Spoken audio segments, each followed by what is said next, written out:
نحمدہ ونصلی ونسلم علی رسولہ الکریم اما بعد فاعوذ باللہ من الشیطان الرجیم بسم اللہ الرحمن الرحیم۔ آج کی اس ویڈیو میں امام اعظم اور ایک شرابی موچی کا واقعہ بیان کیا جائے گا۔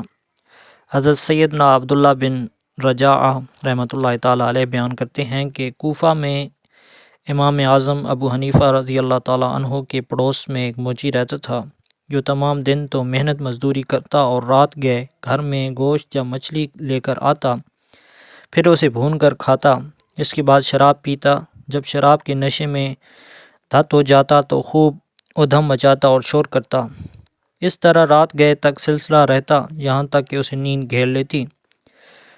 کروڑوں حنفیوں کے عظیم پیشوا حضرت سیدنا امام اعظم ابو حنیفہ رضی اللہ تعالیٰ عنہ کو اس کے شور و غل سے بے حد تکلیف ہوتی، لیکن آپ تمام رات نماز میں مشغول رہتے۔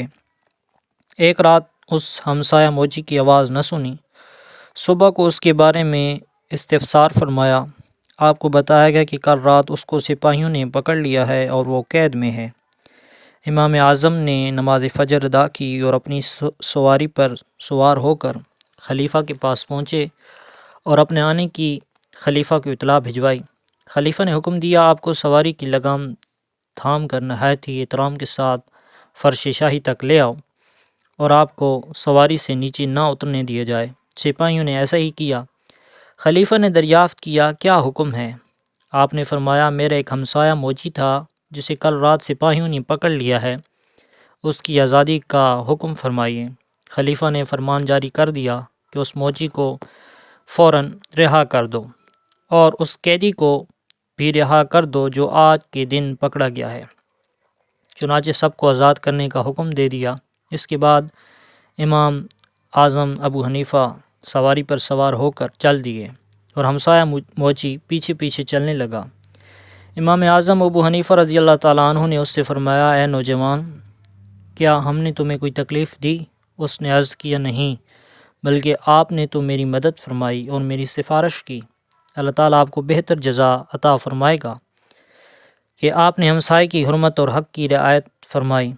پھر اس شخص نے توبہ کر لی اور آئندہ کے لیے بری حرکتوں سے باز آ گیا۔ دیکھا آپ نے ہمارے امام اعظم ابو حنیفہ نے کس قدر عظیم صبر و تحمل کا مظاہرہ فرمایا اور اپنے شرابی ہمسائے کی اذیت برداشت کرتے رہے۔ بالآخر اس کی قسمت کھلنے کا سبب یہ ہوا کہ وہ گرفتار ہوا۔ آپ نے اس کی مدد کی تو وہ متاثر ہو کر معصیت سے تائب ہو گیا۔ واقعی نیکی کی دعوت کا یہ بھی ایک مؤثر ترین انداز ہے کہ ہم دوسروں کے کام آئیں۔ کوئی ہمارے ساتھ کتنا ہی برائی سے پیش آئے، ہم اس کو اینٹ کا جواب پتھر سے دینے کی بجائے اس کے ساتھ خیر خواہی کا معاملہ کرتے رہیں اور اس کے ساتھ بھلائی سے پیش آتے رہیں۔ ایک نہ ایک دن انشاءاللہ تعالی ضرور اس کی اصلاح ہو جائے گی۔ اگر وہ راہ راست پر نہ بھی آیا تب بھی ہمارا صبر و تحمل کا ثواب تو کہیں بھی نہ گیا۔